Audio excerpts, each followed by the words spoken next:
Hello everybody and welcome to ReZero Season 2, Episode 9 Anime Review. So in this week's episode, we took a bit of a break. We had a little calm, we had a little chit-chat, and it was good chit-chat. What else happened?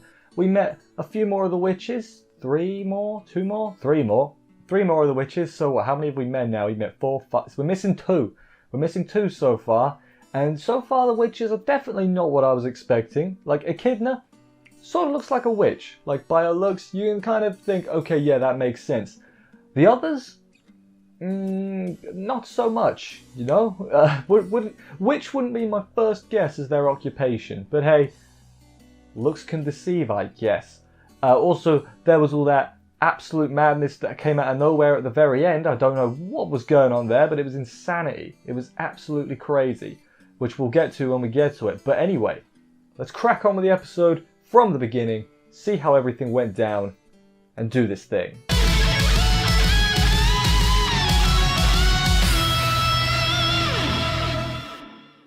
So we jump back in after Subaru has pretty much told Echidna everything he went through, you know, the whole thing. We don't need to hear him go over it again. We know, we lived it. He lived it, but we watched him live it, and that was bad enough for us.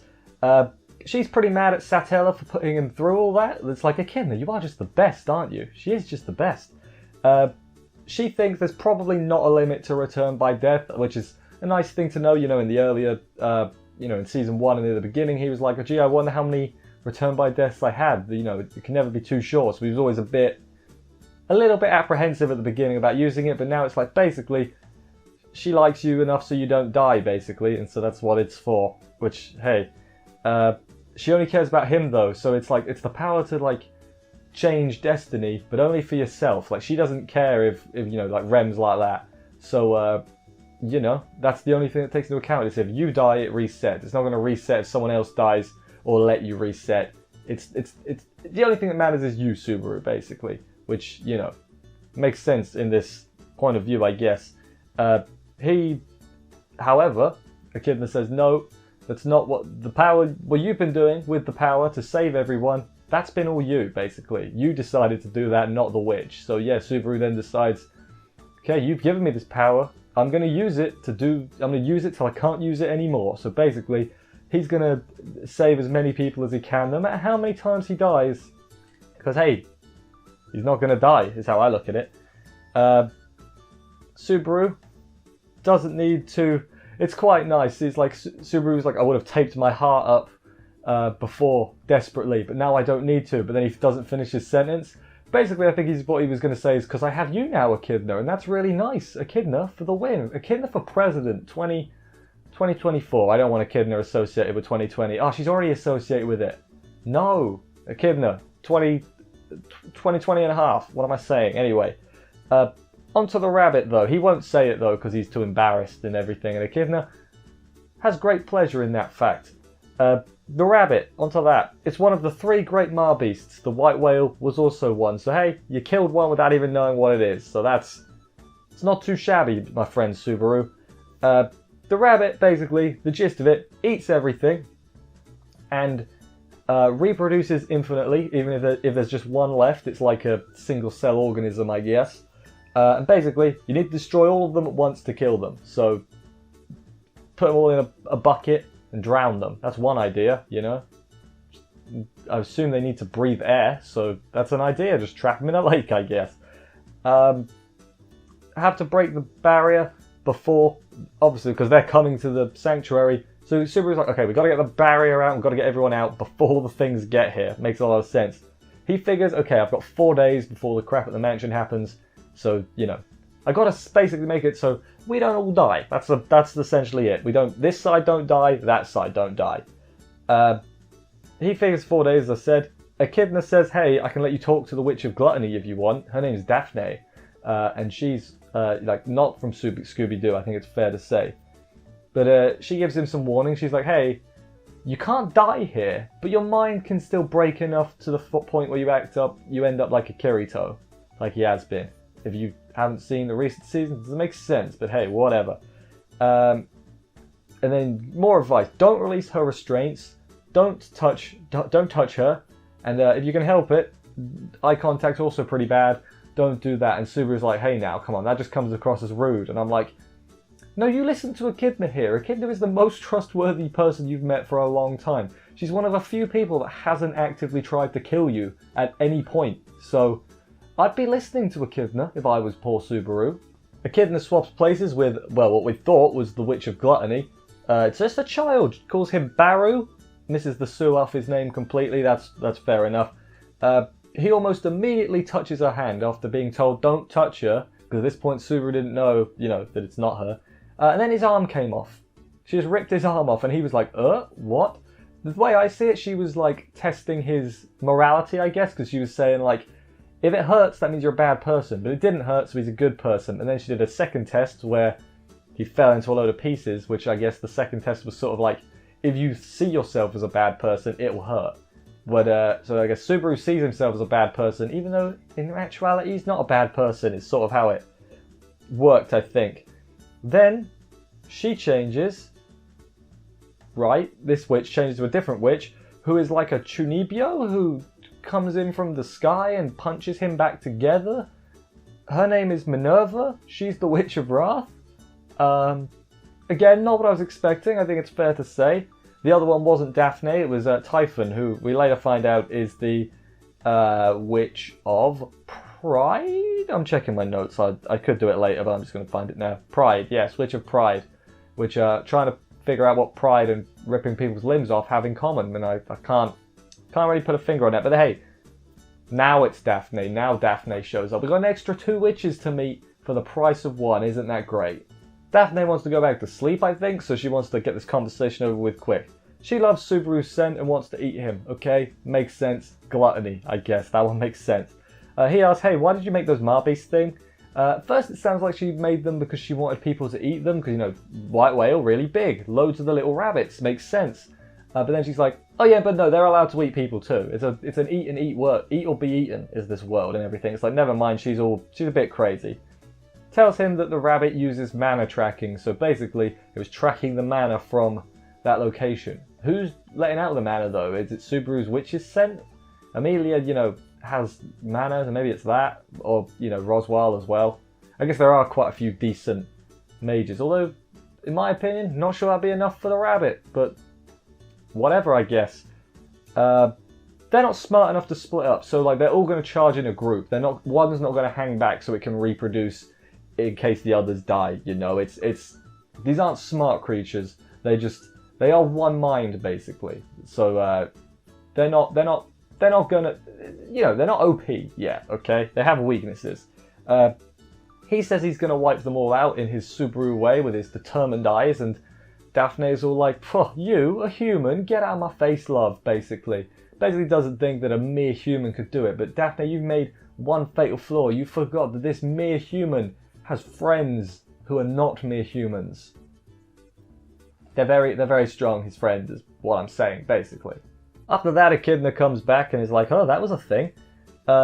He gives her an old compliment. He says, like, you're the most normal of the witches. And she's like, oh, stop it. Flattery will get you nowhere. As she's giving him extra tea and cookies. So, there you have it, lads. Cookies will get you everywhere? Nope. Compliments will get you everywhere. Flattery is the word I'm looking for. It's almost time to wake up. He starts shaking. Not shaking, he has like shaky vision, I guess. Echidna doesn't have hope that Amelia is going to pass this test. She doesn't even need to look at it, basically. So I guess that makes sense, because for Echidna, if she can see his return by death, surely she could see Amelia fail over and over again. Although I guess it's the same timeline, really. It doesn't make too much sense. Difference, even. Whatever. Subaru says, fine, I'll do the trial. Basically, okay, fine, you got me. I'll do the other 2 trials. And then he says, please let me come here again. And she's like, I'd love for you to come again, but unfortunately it might not be possible. Basically, every time you come here, it gets progressively more difficult. So, it's not basically up to you if you come back here again, Subaru. So, there's that.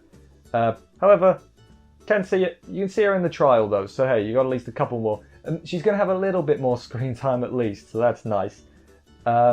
She takes the handkerchief, or doesn't take the handkerchief, she like absorbs the essence of the handkerchief as the payment for to let him remember, basically, which makes a lot of sense to me. If he's then, as he's disappearing, fading to white, she says, if you come again, I've got something to tell you this time. And I'm like, oh, And by come again, I mean specifically to the tea party, not in the other places. That doesn't count. It's going to be in the tea party. So hopefully we get that at some point. Hopefully not Amelia. This is Echidna, not Amelia. Echidna proves herself as the one true waifu. I don't know what I'm saying at this point. But anyway, the gist of it is now Subaru wakes up and he's got a friendly ghost ally. We wake up in the shrine as normal. We wake up. Subaru wakes up. And immediately, you can almost immediately tell something is wrong. So Amelia's not there. So that's pretty weird, first of all, because really he shouldn't have woken up any later than, you know, normal. Subaru goes outside the shrine and there's a giant shadow stretching across the land. Like sucking things into it. It's not good. It's really not good. What the hell's going on was my question. I was like, this didn't happen before. Something's up here. It's the Witch of Envy. Like, the actual, she just shows up. She's just there. She's like the real one. Or presumably not the real one. I don't think it's the real one. She gets right in his face. A lot of aishiterus, that's I love you if you don't speak the Japanese language, like me. I mean, I don't speak that either, but whatever.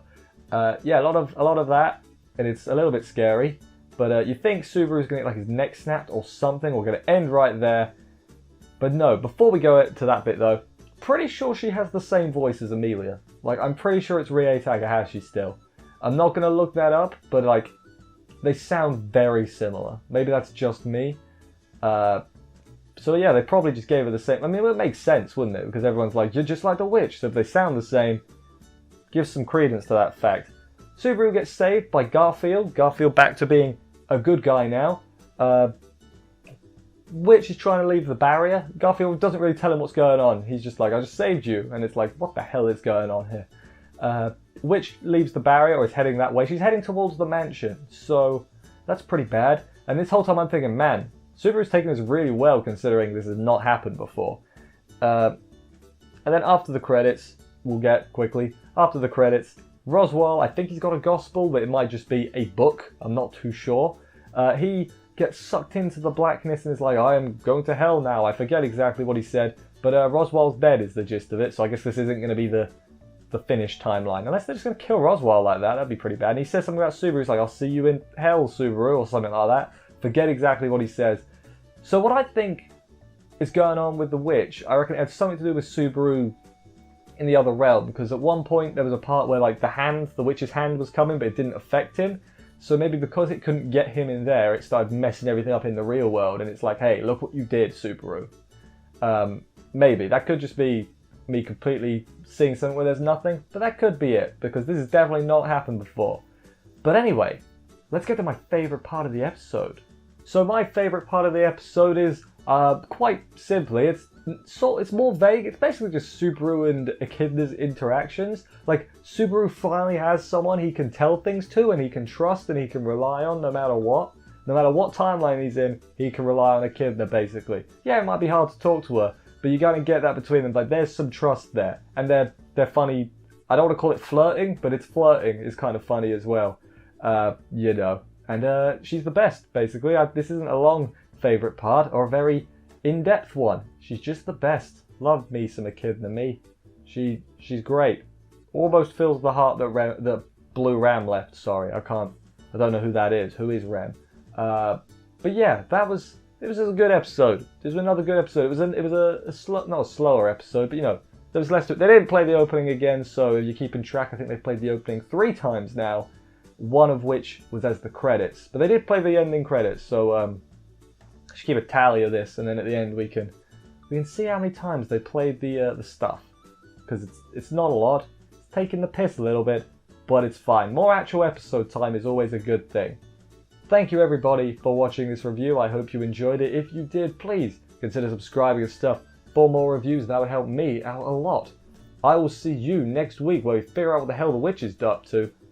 Take care, and bye guys.